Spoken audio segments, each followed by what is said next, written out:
All right. Salibonani bantu, sesibuyile futhi lo Mama Dube nobufakazi bakhe. Qala sagcina ekhuluma ngobufakazi lobana ezefike eMpumalanga. Namhla silenye into different again, uzasitshela ngesibili, lezulu lesithathu, elokuqala uzawubona into ukuhlanganisa njani. Ngizamnika isikhathi sokuthi la alibingelele khathesi. Siyabonga ngokubukela last time. Ngithemba ukuthi la le video uJesu Kristu inkosi njalo. Ngingakhulumisa sisi. Amen. Ngiyabingelela ngegama lenkosi uJesu. Ukuthula makube kini. Jesu Kristu inkosi namhla kuze kube phakade. Amen. Ubingelelayo. Bingelela nje kuzo zonke indawo la enikhona. La kufinyelela khona nje lelizwi. Sibonge futhi ukuthi nibe khona nibe kanye nathi nenze follow up ngendaba zikaNkulunkulu. Kuyinto enhle kakhulu leyo. Siyabonga. Ngicela ukuthi sithandaze singakaqali. Okay. Baba Jehova ngegama lenkosi uJesu ngalesikhathi siyathandaza namba abantwana bakho Nkosi phambi kobuso bakho Baba. Sikhona sihleli phambi kwakho Jehova silinde imiyalo yakho nezwi lakho Jehova eliyisinkwa semihla nemihla Baba. Siyamkela namhlanje ukubana sihlale kithi sisikhulise Baba ekuhambeni kwethu Baba Jehova. Ibe khona i-guidance yakho ngoba washo wathi uzosithumela umoya ongcwele uzosifundisa konke. Usiqhube usihole namhlanje kuze kube phakade. Baba ushilo wena wathi izulu elisha liyeza nomhlaba omusha uyeza. Okudala kuzobe sekudlulile Baba. Sishisekela intando yakho ukuthi siyengena kulelo zulu elisha nomhlaba omusha sikwazi ukuphila sila emhlabeni Baba. Sambulele okuningi indlela okufanele siphile ngakho ngoba ushilo ukuthi umoya ongcwele uzosifundisa konke. Siyawunxusa ngalesikhathi ukuthi usifundise konke. Ungene kumuntu ngamunye nomunye sikwazi ukuzithoba, ukuhlonipha, ukulunga Baba. Insuku zethu zokuhamba zonke emhlabeni Baba. Senze intando yakho sikwazi ukuphila emzini wakho eJerusalema elisha. Izulu lesithathu siyabonga kakhulu Baba. Siyacela ukuthi kuleli izwi siyolikhuluma right now Baba Nkosi yami. Ube nathi kuhlale enhlizweni zethu lisifundise nathi sikwazi futhi ukuthi silifundise abanye abantu ngegama lenkosi uJesu Kristu lenze libe ukudla Baba. Masidlile singaphindi futhi silambe masizwile izwi lakho ngegama lenkosi uJesu. Amen. Amen. Amen. Siyabonga umkhuleko. Siyabonga. Amen. Sesingaqala ke Mama Dube. Amen. Siyabonga. Indaba yakhona inde kakhulu plus kusuke kube kuningi. Yathi usasijayelile ukubona sekuvele okunye futhi oku-emergency. Gcine usungasazi ukuthi qhubeke ngalokho uqala okunye okusha. Gcine yonke into iphelele endleleni kodwa ngizozama ngamandla onke ukuthi ngiqhubeke kancane kancane noma kukhona okunye okuvelayo kebe sokufanele ukuthi sikwenze ngaleso sikhathi ukuze sihambe nesikhathi. Sizokwenza. Right now nje ngoba ngangisho ukuthi ngiseMpumalanga futhi angazi ukuthi mangisuka ngiyaphi kuyenzakalani. Kufanele ngihambe ngezimbazwe. Khona futhi nomlayezo wakhona ngithunyiwe khona. I have to go there and drop a message. So ngilinde nje intando kaNkulunkulu ukuthi yenzeke. Mina sengivumile. Mase kufanele ngihambe futhi uzokwenza ubaba ukuthi ngihambe ngiyofika khona noma ngazi ukuthi ngizohamba kanjani ngifinyelele njani la athe ngiyefika khona. Engikwaziyo ukuthi intando kaNkulunkulu yenzeka. Mase kufanele uhambe uzoyivula iminyango ukuthi uyefika la okufanele ngifike khona. Noma kungenzeka nje eqinisweni umsebenzi kaNkulunkulu awukho lula. Omunye umuntu engawubheka okomunye umuntu ecabanga ukuthi kuhle kumnandi. Kunzima ngoba uvuma noma ungathandi. Ezinye izinto mazikuqonda uyethuka ungazi ukuthi wenzeni. Ungazi ukuthi uqalephi nje. Kube yinto enzima kuwe ukuthi uyamukele uphile someone engathi umuntu one-stress. Uhlale impela ama-days une-stress, mhlambe nokukhala futhi monjengami olula. Ukhalebe ukhala ukuthi why iqondanisa nami lento? Why? Ngoba manje I've been sent ezinduneni last year, but manje kufanele ukuthi ngidlule ngibheke kuma-political leaders. Uma ucabanga ngokwakho ungakazi uxhumane ngisho nabantu bakhona, ungakazi uvote nokuvota, ungawazi nama-political leaders ngisho neyodwa, uyaqalaphi nje? Ngoba usimazi president nje kuphela, ngoba udumile siyamazi upresident, but laba abanye ufinyelela kanjani kubo? Kuba nzima ukwamukela nokuthi ngifika kanjani. Why uthuma mina nje ungathumi abanye abantu okudala bekholwa, abantu abaziwayo? Kube bahlala bebhizi abantu bakhona. Yes, abantu bakhona they are very very busy. So angazi nje ukuthi le ndaba ngizoyenza kanjani, isangistressa namanje, kodwa sengamphela ngoba ngiyamazi ukuthi uNkulunkulu akalenzi iphutha. Hayi, ukuthuma nje uyakwazi ukuthi uzofika la kufanele uye khona, ngoba noma nami ngingayazi iminyango kufanele ngingene kuyo, ngiqoqoda kuyo, but la kufanele ngifike khona ungitshelile ukuthi hayi, hamba ufike le ndaweni ethile, ubhala incwadi, ufike ubhala incwadi khona. Ayibo mhlawumbe abazovula iminyango engaphambili, ngingazi ukuthi bayivula ngaluphi uhlobo, kodwa sengithembe ukuthi uma ngifike kubo nje mhlampe konke kuyobe kulungile. Amen. Umthandazo la enikhona ngoba izwe lethu ekugcineni kufanele ukuthi nilunge, ngiyekulunga ukuthi sihambe ngamazwe, sihlale lena le, kufanele nathi sike sihlale ekhaya si-enjoy umhlabathi, kungabi umhlabathi ohlala uqalekisiwe njalo. uNkulunkulu unesifiso sokuthi awuhile kube umhlabathi o-healthy, kodwa ungasimamela ukuthi ufuna senze njani, nabaholi bethu futhi bemamela ukuthi uNkulunkulu ufuna benze njani. Sibuyeleni kuNkulunkulu sonke, umhlabathi wakhe ube healed. Kube balalela ngoba kunzima ukuhlala ezweni siyizihambi, so awukhululeki man, siyafuna ukubuyela emakhaya but ikhaya lakhona kunzima, akukho kuhle.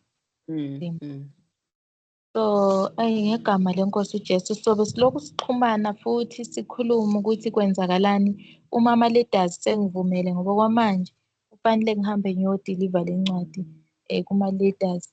Uma sengivumele-ke ukuthi ngikhulume nabantu, ngiyacabanga ukuthi ngizofika futhi la ngikhulume ngibatshele ukuthi uthini uNkulunkulu, ngoba le yinye vele kufanele i-approve yiwo ama-leaders ukuthi ayikhululeka uyidlulisele kubantu, it's fine. Amen. So ngumsebenzi, uthando kaNkulunkulu mayesenza njalo yikho kufanele sikwenze. Then qala ukusebenzela uNkulunkulu, wathi kimi, wangibonisa wathi bhala, ngabhala ngisephusheni.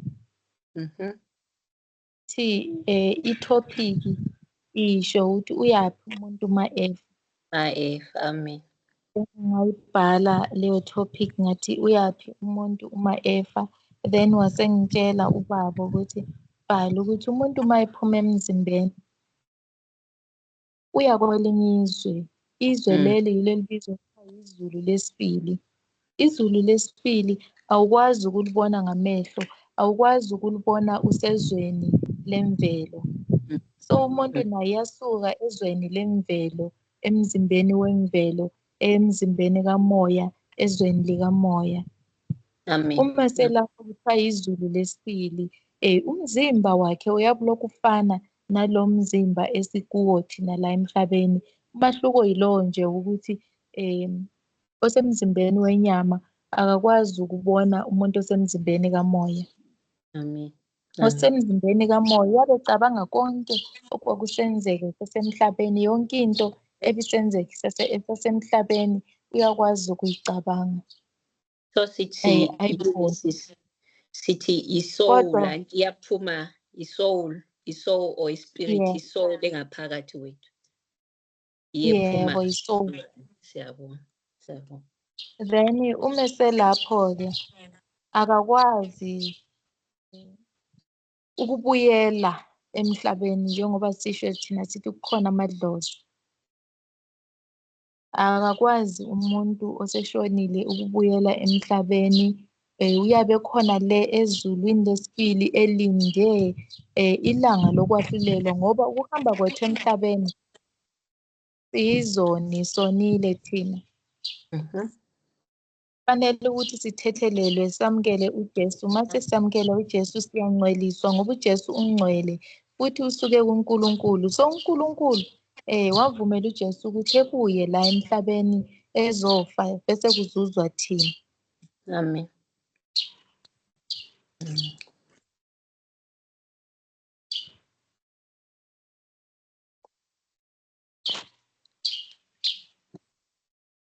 Amen. Amen. Oh, okay. Bese ungilaphekela inetwork. uNkulunkulu wavumela inkosi uJesu ukuthi ize la emhlabeni izofela thina kuzuzwe thina simamukele. Uma sesimamukele sengaphakathi kwethu uNkulunkulu uma ebuka umuntu emhlabeni ubona indodana yakhe nguJesu Kristu. Uba noxolo, kufika uxolo ngaphakathi kwakhe. So yikho uNkulunkulu lokho esincenga ukuthi sinjani sibuyele kuye ngegama lenkosi uJesu. Ukwenzela ukuthi uma esibheka ebone leyo muntu owamdala ngenjongo yakhe ukuthi ngifuna efane nami lo. Kodwa thina uma singafuni ukwamukela uJesu kuba nzima ukuthi sifane noNkulunkulu. Yena ngothando analo nesifiso sakhe ufuna ukuthi uma ebheka thina ebone indodana yakhe kithi ngoba sesimamukele sifane nendodana yakhe. So uma umuntu esesezweni likamoya izwi lesibili lidivayidwe kabili njengala emhlabeni kukhona abantu abasejele, kukhona futhi abantu abakhululekileyo abangaphandle kwejele. Then ezulwini lesibili kukhona abantu abase-Hades nabantu abase-Paradise. Kubizwa kuthiwa izulu lesibili kodwa labo bantu abakathonisiswa just ukuthi bahlukanisiwe. Laba bantu ebebesenza kabi bahleli bodwa bayasha bahleli endaweni le eshisayo la okwakuno-Divas khona. Yebo. Then bese kuthi laba abalungileyo bangalela okwaphenduka khona iselelesi ngesikhathi sokugcina sathi Nkosi ngicela ukuba nawe embusweni wakho. uJesu wasethi namhla ngizokuba nawe eParadise likaBaba. Yabo. Ngicela ukustopha sisikhona la. Ngiyabonga ngike ngaba le experience enjalo ngo-April last year. Iphupho lakhona lithethe isikhathi ngatshela ifamily nje ukuthi ngibe lephupho elinje. Lithethe isikhathi uze ngikhulume ku-social media khona ngikhulume that day sisithi sifuna ukurekhoda kuze kuyale. Khona ngikhulume that day ngabe ngiphosta iphupho lakhona lalilide sibili kodwa ngezwe ukuthi ngihambile ngaphuma sibili umoya wami waphakathi. So abanye bebesiba le mbuzo ngabazama ukuchasela ukuthi indaba ye-Paradise la khona ukha sikutshengisa ebhukwini la ku-Devious ngale. But abanye bakhona bebengathi so ngiyabonga ukuthi ividiyo le indlela ozayichasisa ngayo indlela osuyichase ngayo izabuya iza-add to iphupho lami izachasela kalula abantu ukuthi bezwisise ukuthi kanti ngaphuma kwahamba njani into engayi-experience. I think uzayichasisa iphupho lami uzalichasisa kahle kahle abantu bezwisise kahle kahle ukuthi kwahamba njani. Siyabonga sisi ungaqhubeka. So laphayana abantu babe sekuphumuleni mabe se-Hades. And lezi ndawo uqala ukufila usasemhlabeni ukuthi wena uyaphi uyazikhethela la kufanele uye khona. Then laphaya yindawo yokulinda. Amen. Noma sithi amadlozi akithi laba abantu basalindile abajiki beze emhlabeni balindile la balinde khona balinde ukwahlulelwa and wonke umuntu one by one sizoma phambi kwesihlalo sokwahlulela. Amen. Abayenza okuhle bazoyamukela imivuzo yabo ngokwenza kwabo okuhle. Then abawonileyo abenza kabi futhi bayogwetshwa, begwatshelwa ukufa okwenze kabi. Then makufika lelo langa le-Judgment Day abantu bejajwa bonke, abayenze okuhle one side, abayenze kabi futhi one side. Sekuqediwe ukujajwa bakhona abazolahlela emlilweni olungiselwe uSathane kanye nengilosi zakhe. Then laba abayenze kahle baya eJerusalema elisha, okuwumhlaba omusha esizobe siwulungiselwe, ngoba kuthiwa umhlaba omdala nezulu elidala kuzodlula, kube khona izulu elisha nomhlaba omusha. After Judgment Day yikho la esiya khona ku-third heaven. Amen. Okwamanje abantu bonke kunabantu abasaphila abasemhlabeni, then abanye asebefile manje baku-second heaven. Then after i-second heaven, after judgment bazongena ezulwini lesithathu. Kuloya mbono kwathiwa ngibhale ngalolo hlobo, then ngabhala-ke ngaqeda. Then ngase ngibuza ukuthi okay, izulu lakuqala lona likuphi? Ngathatha 2 weeks ukuthi ngize ngilanjulele. Ngase nganjulelwa kwathiwa lisemhlabeni. And le voice mayisemhlabeni isho njalo nje iqeda ithule. Ngingawena ukuthi ubuze ukuthi emhlabeni kuphi njani, nami ngazibuza ukuthi izulu ngabe likuphi la emhlabeni, or ubo America mhlawumbe le, or somewhere else la ngathi mhlawumbe kunezulu khona emhlabeni, ngoba thina la siyahlupheka, angeke sifanise nasezulwini, ngoba ezulwini indawo ezinokuthula, indawo ezinokuphumula, into ezinjengalezo. Kwase kuthiwa cha, umbuso wezulu, izulu emhlabeni lingumbuso wezulu, intando kaNkulunkulu, umbuso wezulu lo owashunyayelwa nguJesu esakhona emhlabeni, ehambe eqala ukushumayela, waphinda washumayela futhi after ukuvuka kwakhe kuthiwa wahlala insuku eziwu-40, lokhu ehlangana nabafundi, ephuma kube ngena, ekhuluma ngombuso wezulu kuphela. So lokho ukwamukela umbuso wezulu usasemhlabeni, phila intando kaNkulunkulu, phila umbuso wezulu, is your first heaven. Okay. Usayiphila nabanye abantu abenza okubi bela emhlabeni nje, but wena wedwa uyabufila ukuthi uku-first heaven. Ngokuthula okungaphakathi kwakho, ngokuthula okwenza kwabanye abantu, ngothando lukaJesu olungaphakathi kwakho likwenza ukuthi uhawukele abanye abantu abenza kabi, ukuthi kusasa nabo uNkulunkulu ebahawukele benze kahle. Awusaphothi izinto eziphuma eceleni, awusaphothi izinto ezimbi, kodwa kunalokho wena uba nokuhawukela, noma ngabe umuntu mubi ngaluphi uhlobo, but uba nale nhliziyo yokuhawukela ukuthi kusasa uma kungathiwa uyaphenduka kungangithokozisa kakhulu, uthokozise nobaba osezulwini. I-aim yakho nje uhamba emhlabeni ngiyokuthokozisa bonke abantu. I-aim yakho uhamba emhlabeni ngiyokuzilungisisa nokulungisisa abanye abantu, nokufisa ukuthi abantu bonke nje bephile ngalolu hlobo uNkulunkulu afisa ngalo, mhlampe wonke umuntu engalunga.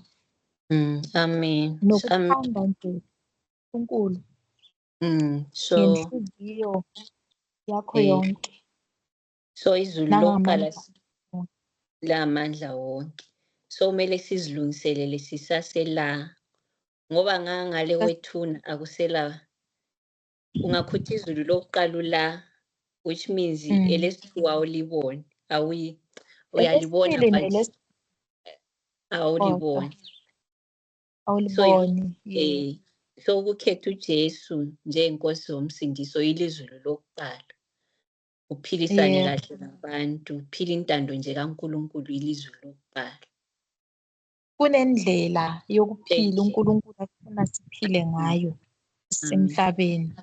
Ayisithi ukhetha uJesu ukuhamba kuphela uye enkonzweni ufike ukhonze. Ukhetha uJesu noma uyihambela nje ungayi enkonzweni kodwa uyakwazi ukumkhetha uJesu. Abanye sesidideka ukuthi amabandla amaningi sesidinga ibandla eli-right neli-wrong. Amen. uNkulunkulu akakhonzwa ngamabandla kodwa ukhonzwa ngomoya nangeqiniso. Uma ukhonza uNkulunkulu ngeqiniso, umazi, uphila kahle nabantu, wenza intando yabo, intando kaNkulunkulu ibe kubantu, hayi esontweni, ibe kubantu bephila intando Kimi. yabe ukwenzile okufunwa nguNkulunkulu, yabe uphila umbuso kaNkulunkulu. Then uma umuka kulo mzimba shonile, umuka kulo mzimba wemvelo, uyakhona ukuthi uyangena kahle uphile ezulwini lesibili, ube sekuphumule Amen. ulinde lapho. Ngoba bona bodwa abasekuphumuleni or ngithi abaku-second heaven bayabonana, kodwa abanye babonana besesihogweni, abanye futhi babonana besezulwini lesibili e-paradise. Paradise, kunzima sisi. Laba basesihogweni bayahluphana njengokuthi ungathatha usibone nje ukuthi ey'land noma sila emhlabeni ungathatha abantu abangekho right bodwa.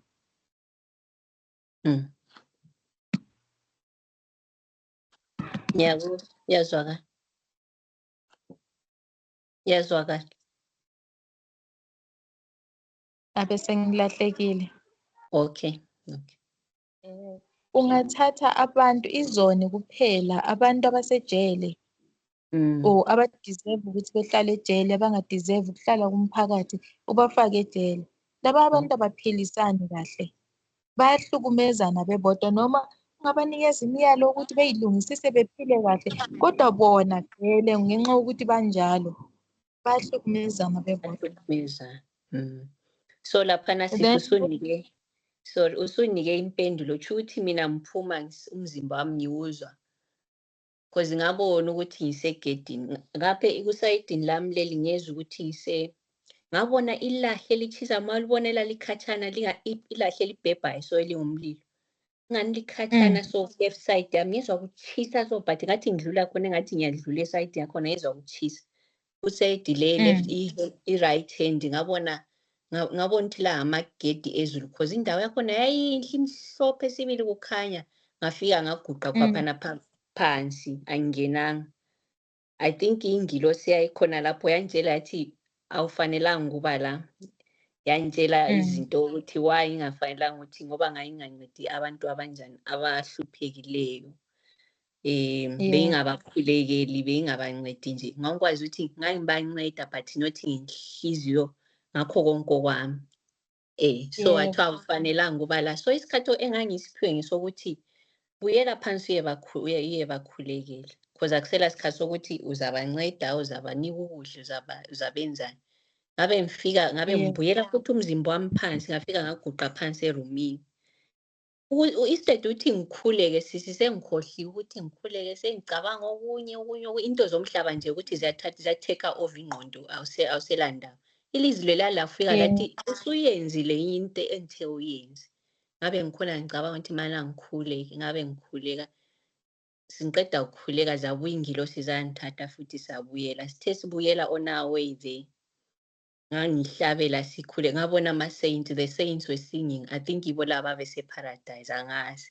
But I saw many saints singing, nami ngihlabela labo sikhonza uNkulunkulu, but ngayingekho lapho, but ngababona ukuthi bahlabela, kodwa ukuthi babenga, I don't know. But ngafika lapho, sembuyela-ke, hayi ngafika ngangena ngaxoxa, ngakhuluma lo Jesu nje, wayekhatshana lami, sasingasiseparethwe nge-curtain.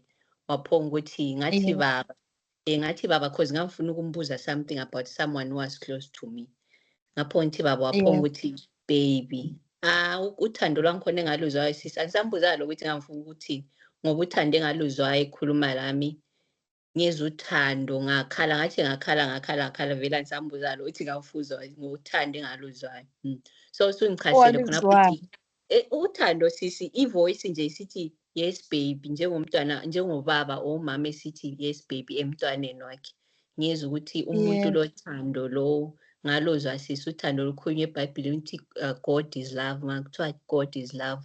Umuntu lothando lwane engenzanga lutho engakwenzelanga lutho ukukhuluma kuphela lawo ulothanda for add-on to life. So khapha usungichazela ukuthi kushuthi mina cause mina ngakubeka ngathi ngafika ngaya ezulwini. Kushuthi izulu engaya kulo i-second heaven. Yona leyo iphathisa second heaven. Ungakafiki kulesithathu. Yeah. Then ku-second heaven yakhona on the other side. Ngiyaqhubeka. Network kimi. Okay. Ngiyakuzwa kodwa. Ku-second heaven on the other side kimi. Kwakungabantu abahluphanayo kakhulu. Nabantu abahlukunyezwayo ngoba iBhayibheli lisho lithi kuleyo ndawo kunempethu engafiyo nomlilo ongacimiyo. Usaku-torment site, i-torment site kahle kahle.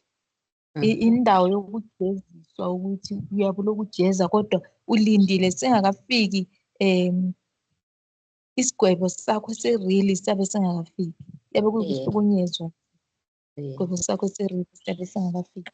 Yes, then kwasekudlula lokho-ke ngase ngitshela ukuthi uma sila emhlabeni kufanele ukuthi isamukele uJesu, siphile intando yakhe, sifile umbuso kaNkulunkulu sila emhlabeni ngokumamela nokulandela indlela zakhe.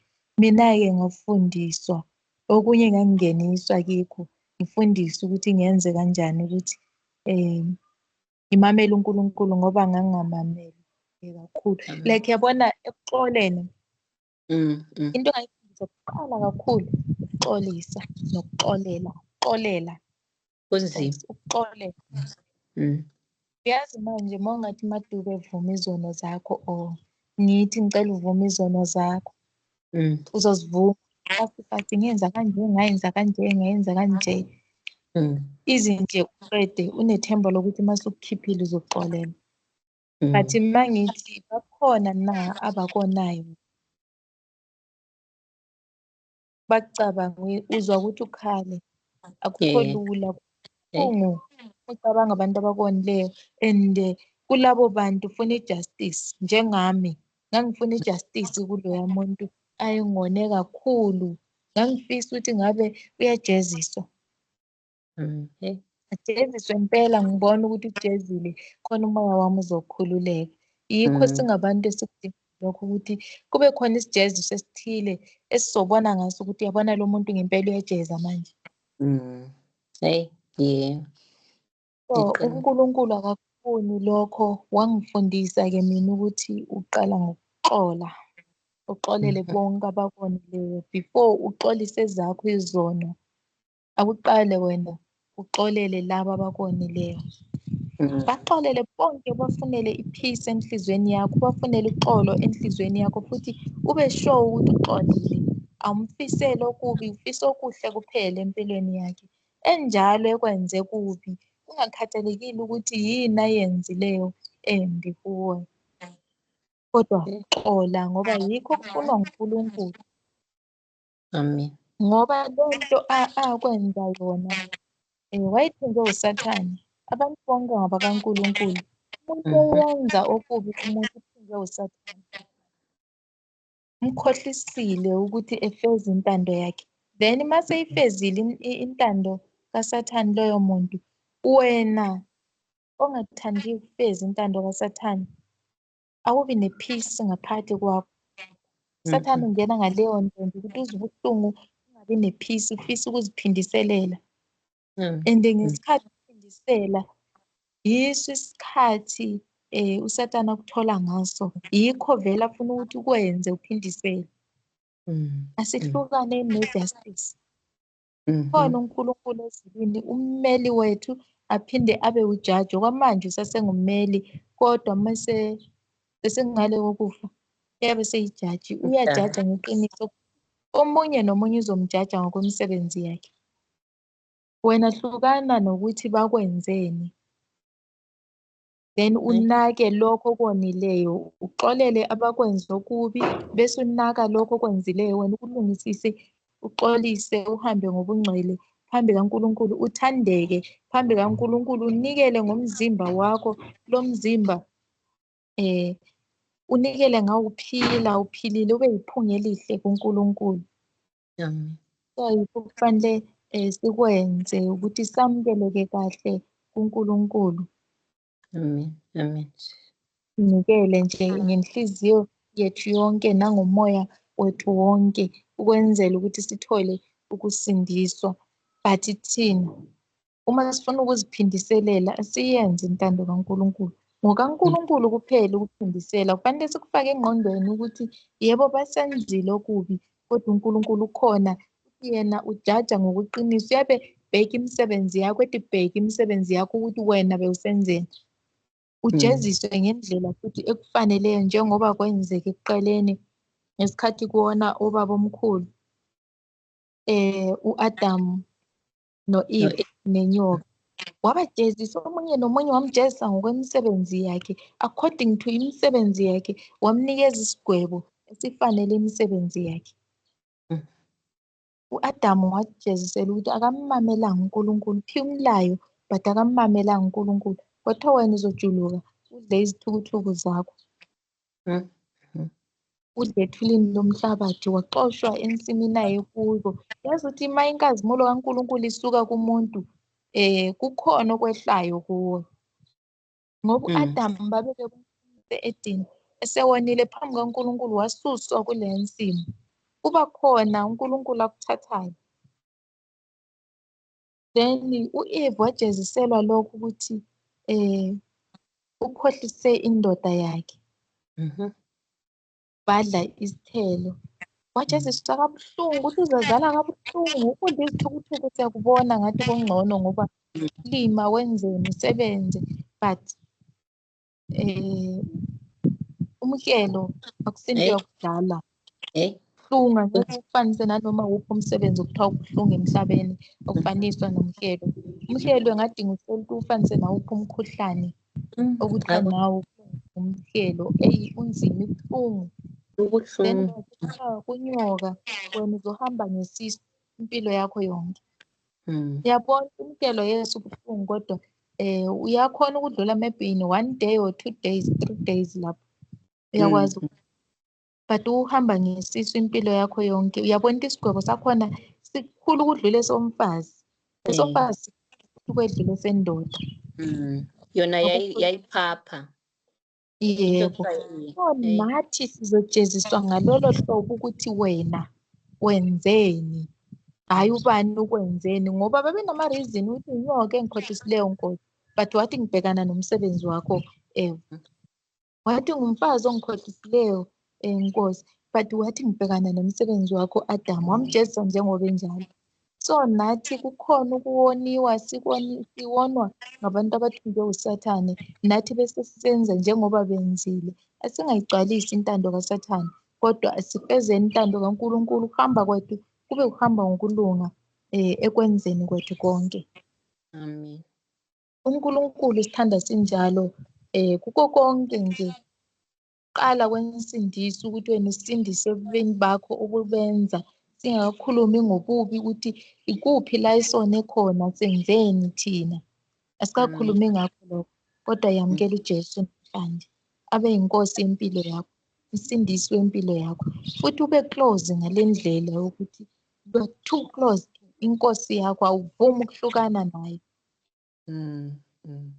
Kama kube kini nonke enilaleleyo, bengingafisi ukuthi le video ibe yinde kakhulu, bengifisa nje ukuthi ibe yilolu hlobo, then sizoqhubeka futhi ngesikhathi esizayo. Okwamanje enzani ukuthula enhlizweni zenu kuko konke labalonileyo, futhi zamani ukuthi nibaxolele, libatholele uxolo enhlizweni zenu. Ngiyabaxolisela nokubaxolisela no matter benzeni.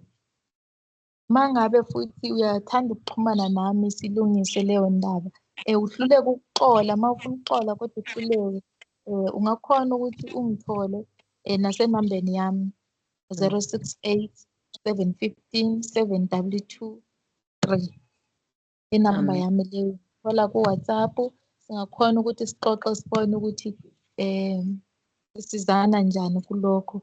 Ngoba namanje ngoba ngiyeZimbabwe into yokuqala okufanele yenzeke uxolo, akunaphisi ezweni lethu.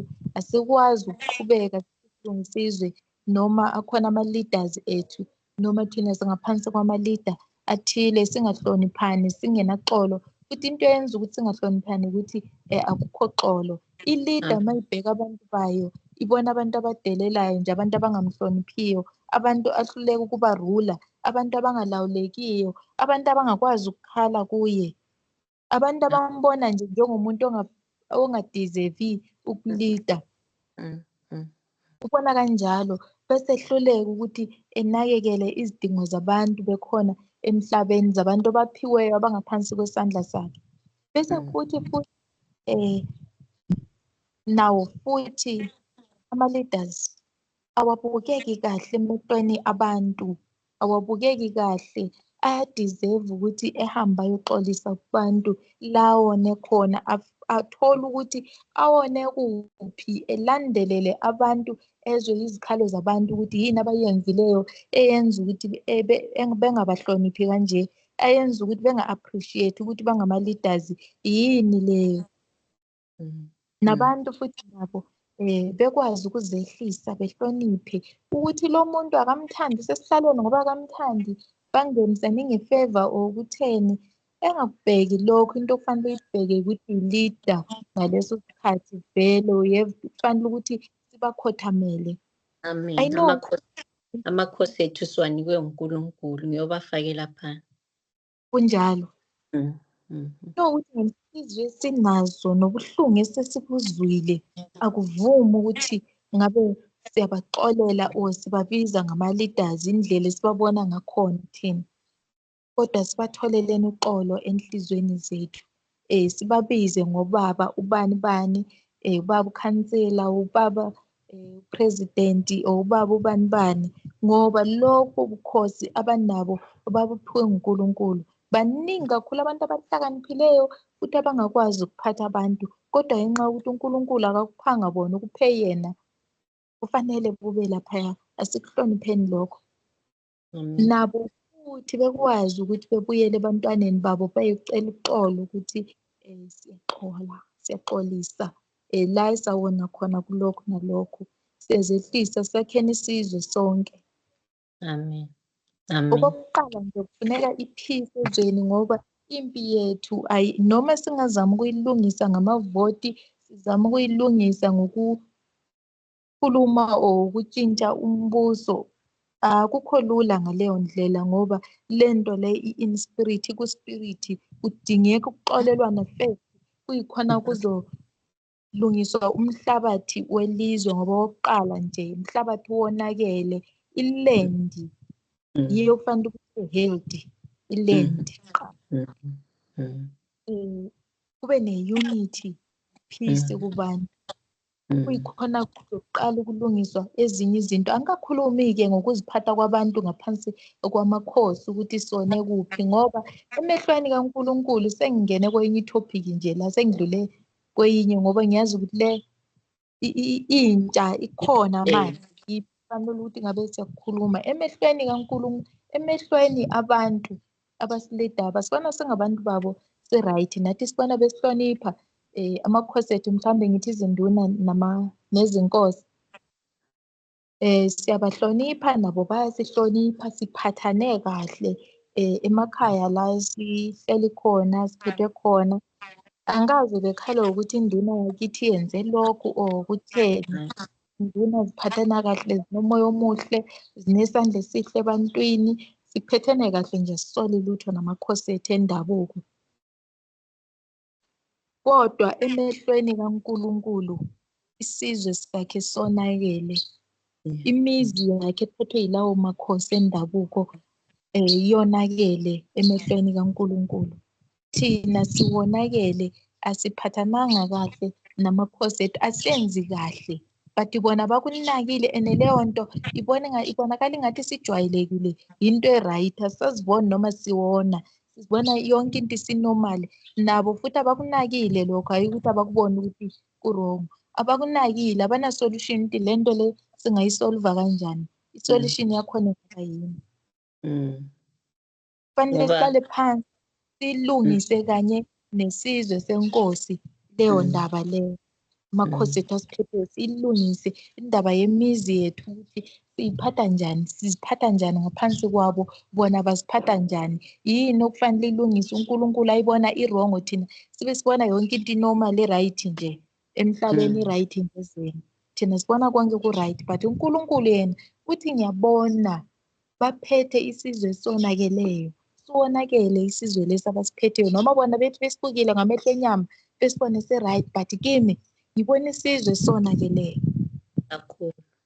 So kufanele sibuyele kuNkulunkulu kanye nabaphathi bethu abangabefundisi futhi ngokunjalo besiphathe kahle, behole ibandla likaNkulunkulu ngoba ibandla ngelikaNkulunkulu. Bengaholi ama-church lawa abawalidayo nje kuphela bese bethi hayi mina ibandla engiphethe leli, abazalwane engibaphethe laba. Laba yibo abaphethe umthetho kaNkulunkulu, umyalo kaNkulunkulu wonke. Kufanele bephathe abantu. Bengaphathi ibandla kuphela, bephathe abantu bonke. Manje abantu bonke ngisho ibandla likaNkulunkulu lonke, bengabe church leaders. Makuthiwa church leaders kushiwo mhlawumbe sithi uphethe lelo bandla mhlawumbe ngeleZion or ngithi le-Pentecostal, sithi uphethe lelo bandla or uphethe ibandla leRoma. Cha, akusikho lokho. Uma kuthiwa uphethe ibandla, phatha yebo lelo bandla leRoma, uphinde uphathe nabantu bonke jikelele, ubabone bedeserva umlayo kaNkulunkulu osuka kuwe. Ungabakhokhisi abantu ukuthi ube ngumfundisi wabo. Ngikhulume ngesontweni, ikhona lento eyenzakala namuhla ukuthi mangathi mfundisi ngicela ukuthi nizosithandazise ekhaya, sidinga umthandazo, or mhlawumbe kushoniwe sidinga ukududuzwa siqiniswe. Thina la ekhaya sikhonze bese yasitshaja leya nto. Cha, i-wrong. Nathi singabantu babo and kuthiwa thina imiphefumulo yethu, as long as uyazi ukuthi uyi-leader, imiphefumulo yethu ingaphansi kwakho. Uzokuthonisiswa ngezono zakho uphinde uthonisiswe nangokwemiphefumulo yethu. Nathi njengabantu abalidwayo sibahloniphe, sibathobele ukwenzela ukuthi bebe namandla okuthi besibheke laba bantu ngaphandle kwentobeko nokuthi sibahloniphe, sibathobele. Ayikho into abazosisiza ngayo, bazohluleka. Kufana nawe uma usekhaya, abantwana bakho uma bengakumameli kunzima ukuthi bayenzele izinto ezinhle. Awazi noma bazo-appreciate or abasoze be-appreciate. Akukunikezi nesithunzi lokho noma uhambe. Kunzima lokubathanda. Yebo. So konke kufanele silalelane, sizwelane ubuhlungu, yakhe isizwe sethu sonke. Kodwa okokuqala ukwenzeni peace, ekuxolelaneni, ngoba sinamakhesi esiwaphosela ngale, nabo futhi banamakhesi abawaphosela ngale, siyaphoselana, asikho right. Inzalo yethu esiyizalayo sizalela ngaphansi kwamakhesi athile. Asixolelaneni, sisuke sizibophile thina, sisuke under lawa akhona right now. Sekele ukuthi le laba thina singabakalo, thina singabakalo, laba benza so kudala, laba benza so kumele kuxolelwane kuphele. Labo bayaxolise bona labana abaphezulu, amakhosi abeseletha uJesu abesesiba isisekelo sabo. Njalo ema-church ukuthi bona bengaba sezikhundleni, kumbe upresident, kumbe uyi-prime minister, usukhohliwe ukuthi mbani okufake lapha. Maybe ususithi amadlozi, maybe ususithi mbani, usukhohlwa ukuthi umuntu okufakela uNkulunkulu kangimekele yena alide. Vele obvious singafuna ukuzilida amandla ethu thina, ukuthi thina sizathi ngithi mina hayi ngithi ngizahlanganisa amadili lamakhiwo ukuze kwenze lokho. Akusahambi kahle. uNkulunkulu usumbeke eceleni ngale, akasalidi. Kunjalo. So uma uyi-leader, awulidi isizwe sakho kodwa awulidi isizwe esithile ube ungasilidi. Amen. Uma uyikhosi, ubukhosi bubekwe kuwe, ubukhosi bakho abukho limited. Mhm. NjengaseZimu laphana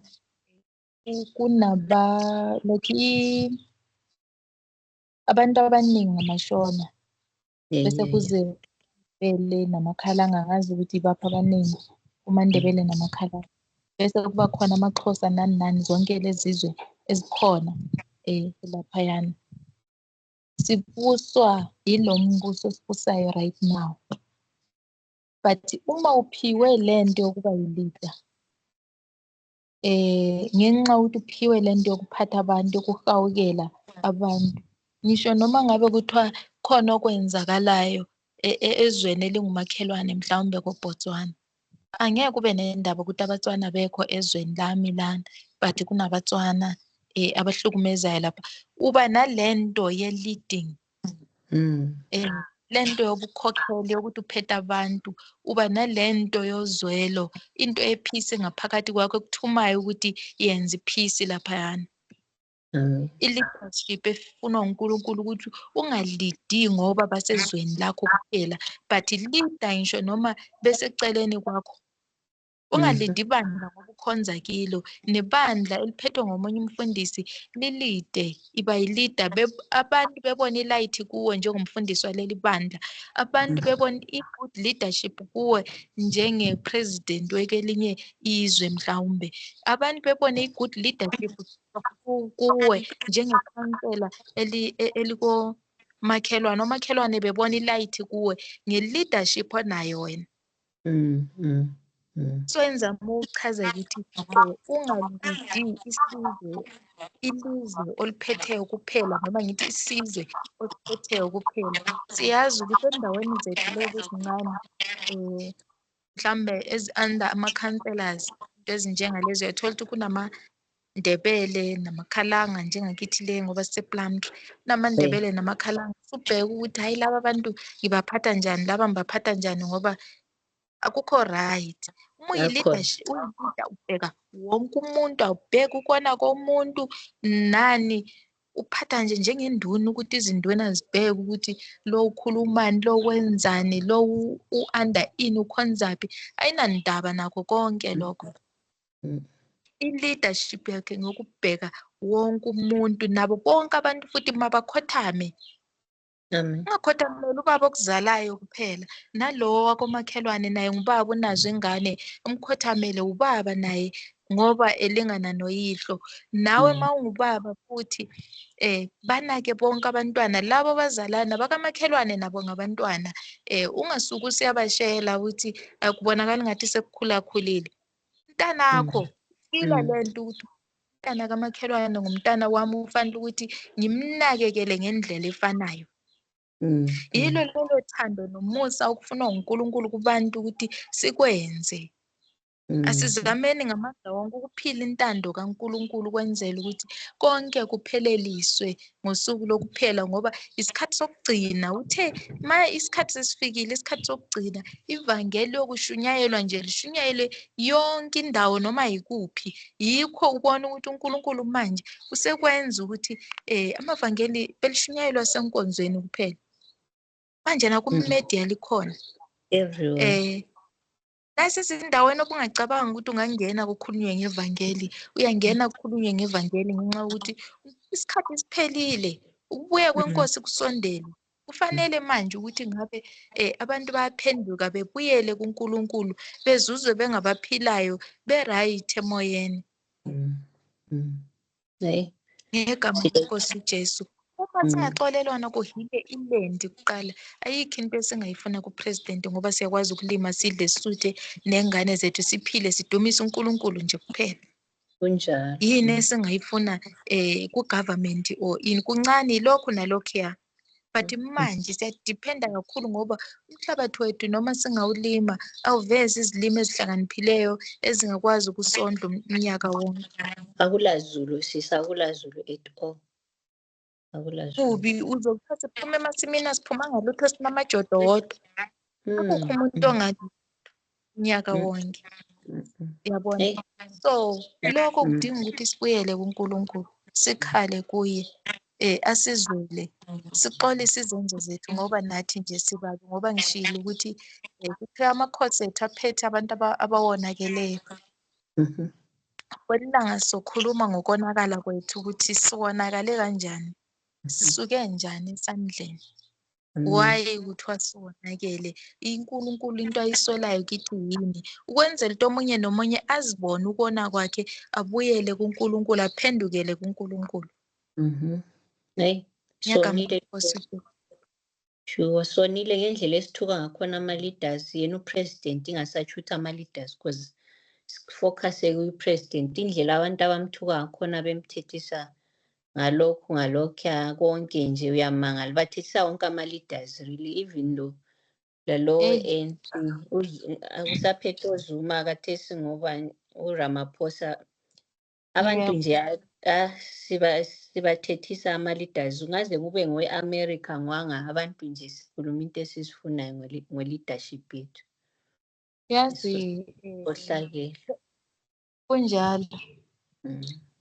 Le ndaba ithe ilethwa kimi, ngazibheka mina, ngabona ukuthi Nkosi yami, ngiyabonga.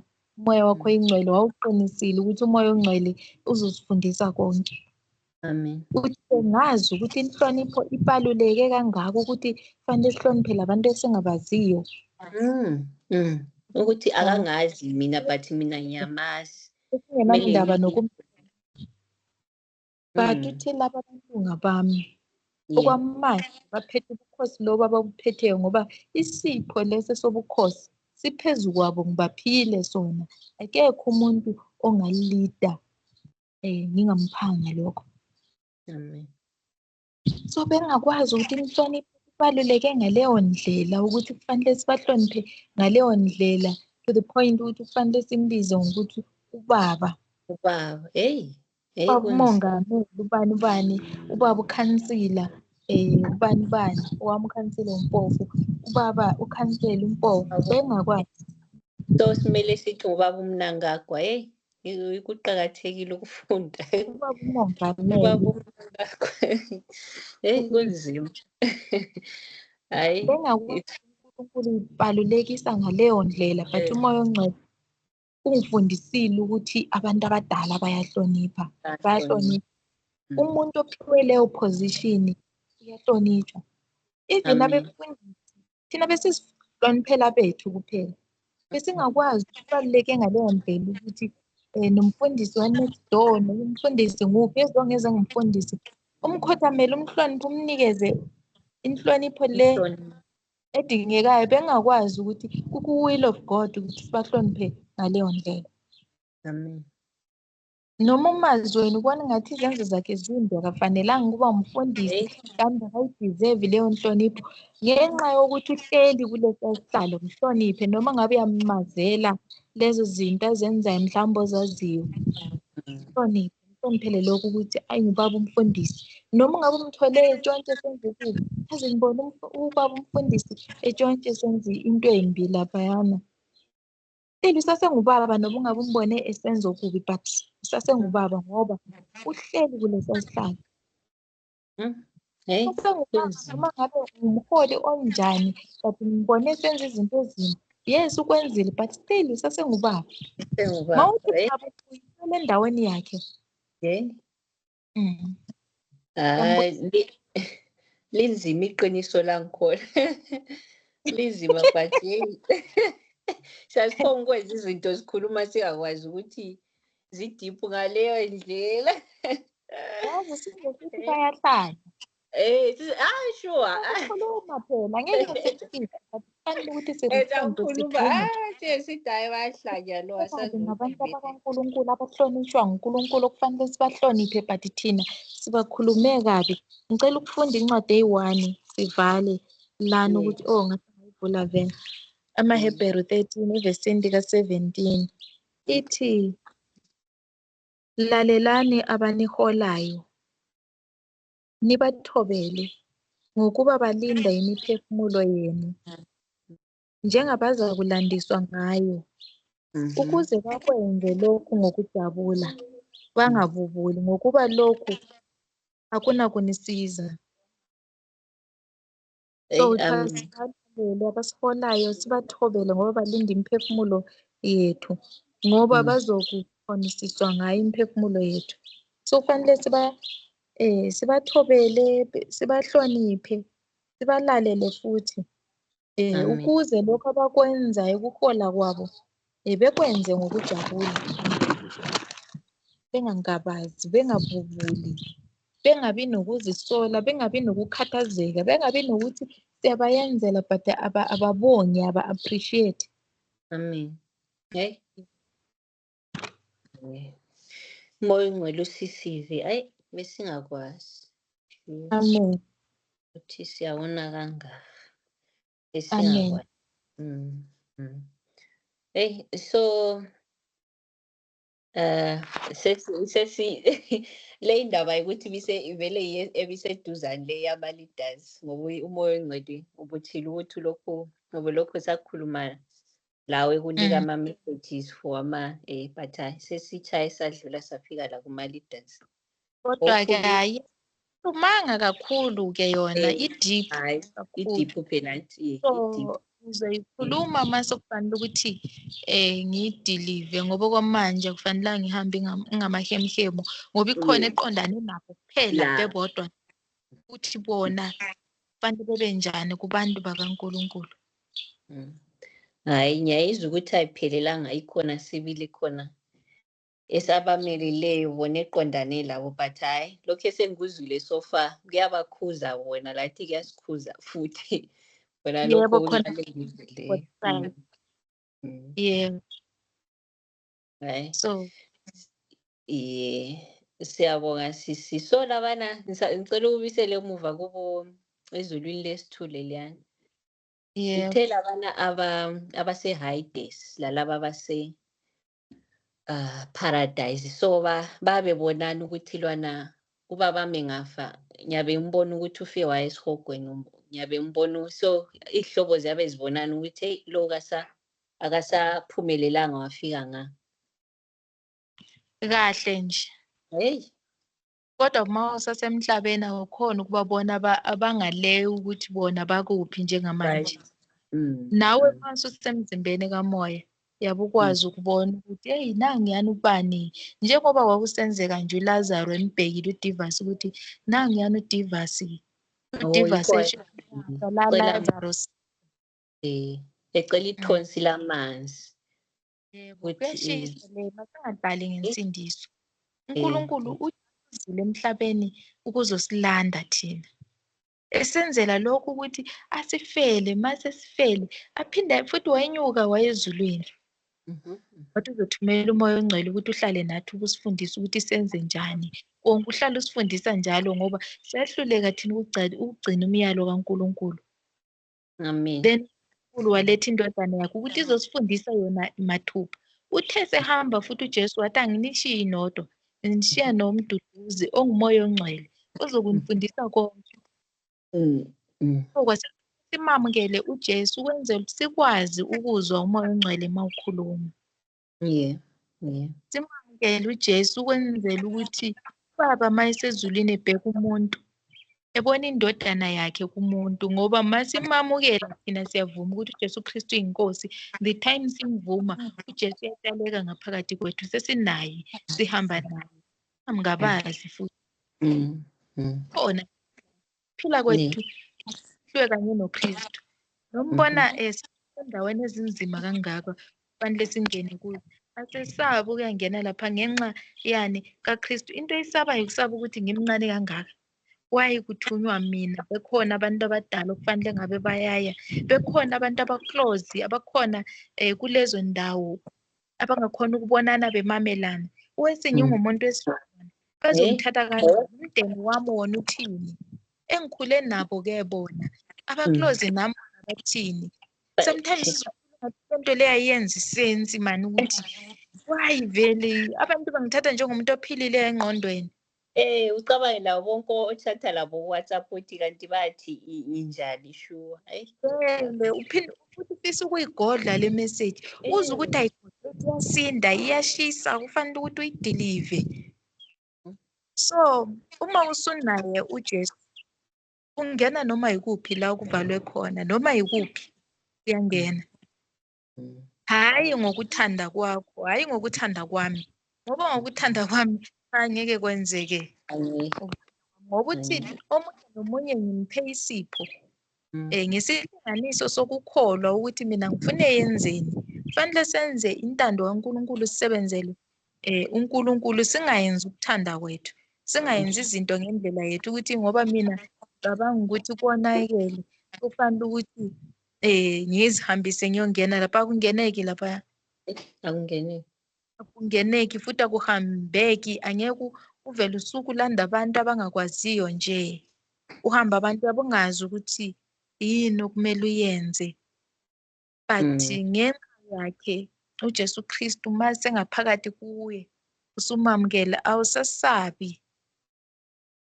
Uzitshela ukuthi la uhamba khona uhamba naye, futhi yena nguye ozokuvulela iminyango angene akhulume nabantu bakhe bezwe izwi lakhe. Ngoba ukuthi ezami ziyangazi, ungawari ngokuthi baphenduka or benzeni mhlawumbe bazothi cha, ezami ziyangazi futhi ziyalikhipha izwi lami. Ma zizwile izwi lami mina ngizohamba phambi kwazo, zona zingilandele. Yes, so ne-leadership yakhona ngifuna ukuthi ibe njalo, ukuthi ngihambe phambi kwabo bona bengilandele ngoba bezwile izwi lami. Amen. Jesu Kristu inkosi. uJesu Kristu inkosi, siyabonga. Hayi lamhla sizayivala la. Sizayivala Amen. lapha-ke ubufakazi umama Madume sizawuvala lapha, then nami ngisasele mbuzo eminye sizabuya futhi maybe siyiqedise, sizayiqedisa. Kuphela nje isikhathi masikhona, inkosi ivuma sizabuya sinjani siqedise inkulumo yethu. Lokunye zisaningi indaba okumele sizikhulume, but isikhathi sethu ngani sometimes siyaqasha, but as long nje silesikhathi sizabuya sikhulume. Ngiyakwazi ukuthi liyahlala amaviki kungabuyanga lutho, but akulandaba, ubani limilele kuphela. Uzabuya futhi one day azokhuluma lathi. Mina ngifundile lamhla into eziningi futhi ukudelela besilakho. Isidelela kakhulu ama-leadership, akukhethelekile ukuthi ngiye-church kumbe ngiyesilida ngokomhlaba. Inkosi isisize. Ngiyakwazi la olalele lapho ubusuke wamthethisa kancane upresident ngamanye amagama. Inkosi isithethelele. Siyabonga sisi, indaba lana eyamaZulu, izulu lokuqala, elesithule, lesithathu.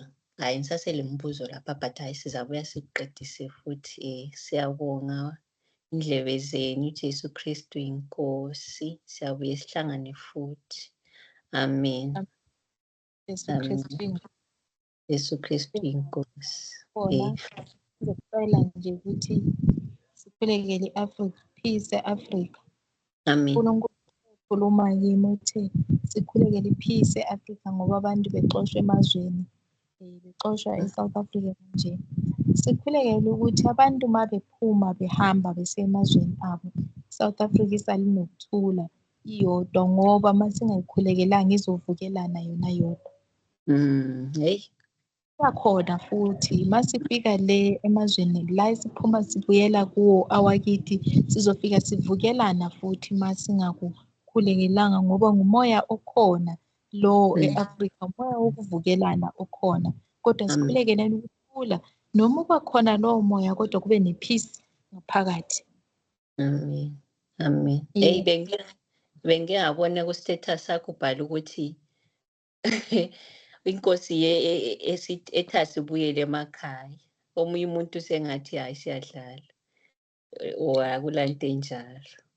Lento le bengingayamukeli mina, kodwa uNkulunkulu engilethela yona ukuthi hayi isikhathi kufanele ukuthi nibuyele anilawuleke. Amen. Esimeni esi-right sami right now. Nikona minjani? Abekho.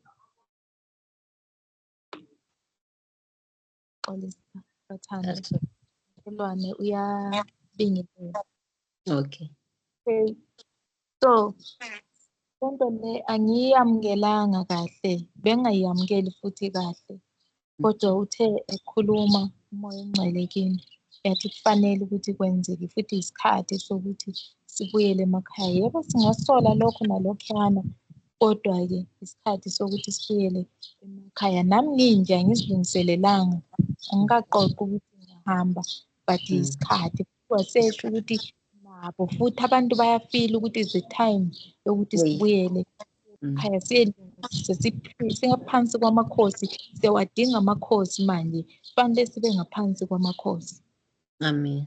Amen. Amen. Ngabona omunye uyathikaza ukuthi aqoqe ahambe ekhaya uya decide kaka I think ufuna something ezamconfirmela ukuthi aye ekhaya, but I hope i-message le izamconfirmela ukuthi hayi ngezwe into ikuphusha phakathi, uNkulunkulu uyakuphusha ukuthi buyele ekhaya, isikhathi sifikile. Amen. uNkulunkulu khona uyazi ukuthi phambili ulungisane, ubeka itafula phambi kwethu, silungisele, uyasithanda, sizobuyela. Kufanele ukuthi sibonge i-accommodation esiyitholileyo nempatho, hospitality esiyitholileyo eSouth Africa nasemazweni esikuwo, sikubonge lokho ngoba sisile kusondlile, kodwa manje isikhathi sokubuya. Isikilo ositholile khona eSouth Africa or emazweni buyela uyesi-apply eZimbabwe, siyasebenza. Yebo. Amen. Amen. Hayi, siyabonga. Siyabonga. Mama Dube, afaka inamba zakho lapho ngaphansi. Obviously uyikhulumile lapha, but abantu bafuna ngizayifaka maybe omunye ule problem yokuxolela uzabuya. Amen. Amen. Amen. Siyabonga sisi. Siyabonga uthini ngikhathi stop ukurekhoda lapha.